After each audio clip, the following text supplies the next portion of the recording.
السلام عليكم جماعة الخير، واش راكم؟ ان شاء الله تكونوا كامل لاباس عليكم.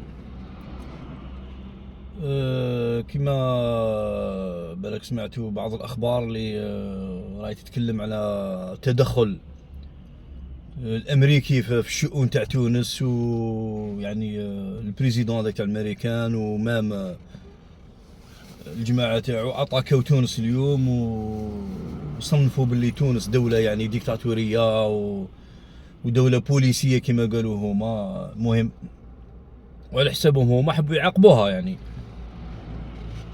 هذه هي بون. احنا الحاجه الاولى احنا نقولوها بلي احنا مع تونس، ما نقولوش ظالمه ولا مظلومه، احنا مع تونس مظلومه بيان سور، وكي تكون ظالمه نسيو يعني نعقلوهم على كل حال. مي احنا الدوله تاعنا والشعب تاعنا مع تونس مهما تكون الظروف.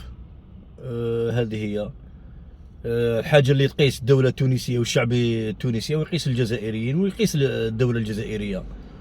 هذه هي تونس ماهيش وحدها، قدامها دولة عظمى يعني، نقولها بكل صراحة يعني. ما دام الجزائر قدام تونس ما عندها علاه تخاف تونس اليوم وغدوة ومور غدوة من الامريكان ولا من دولة واحدة أخرى. حاجة اللي تقيس تونس راح تقيس الجزائر، نقولها بكل صراحة. وهذا الرئيس هذا الأمريكي هذا المتهور هذا، أنا ربما هذه الفرصة تاع الدول في العالم باش طيح أمريكا، هذه الفرصة تاعها، باسكو رئيس متهور يدير في قرارات تاع تهوريه وماهوش قادر على روحه. الرئيس هذا ماهوش قادر على روحه، بنقولها بكل صراحه. انا نظن باللي الدول الكبرى كما روسيا الصين كذا يعني اللي حبوا يطيحوا الامريكا هذه الفرصه تاعهم. مع الرئيس هذا يقدروا يطيحوها عادي، باسكو انسان متهور. وهذا ترامب هذا خاطيه الحروب، رجل تاع مال برك، هذا ما كان ما عنده حتى خبره في الحروب ولا تكتيك في الحروب. اللهم ربما يعني القياده تاعو مي هو شخصيا ما عنده حتى علاقه بالحروب. راجل باك متهور يدير في قرارات تهوريه. هذه هي يعني. نظن انا العالم اللي يحب يطيح امريكا هذه الفرصه تاعو، يقدر يطيحها في هذا، في العهده تاع هذا لو كون هذا اللي اسمه ترامب. بلا ما ننساو دار قرار ثاني، راهو يقول باللي نرحل الاهالي تاع غزه، نرحلهم نبعثهم يروحوا لسيناء في مصر والأردن. يعني قرارات تهورية هذه هي. وبيان سور يعطاكي بوكو بليس الدول العربية يعني. هو كنت تشوفوا راهو في طرف الدنيا ويهضر على دول بعيدة عليه بزاف. هذه هي. على كل حال احنا نعاودو نقولوا باللي حنايا الجزائر مع تونس، الحاجة اللي تقيس تونس تقيس الجزائر، تونس ماهيش وحدها. هذه هي.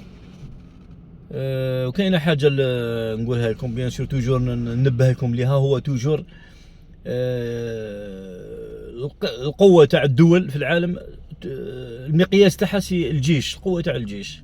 امريكا اليوم راهي دير في هذه القرارات مخبيه مور الجيش تاعها، باسكو عندها جيش قوي. كون ما جيش عندها جيش قوي ما ديرش هذه القرارات. هذه القرارات تتدخل في الشؤون تاع الدول.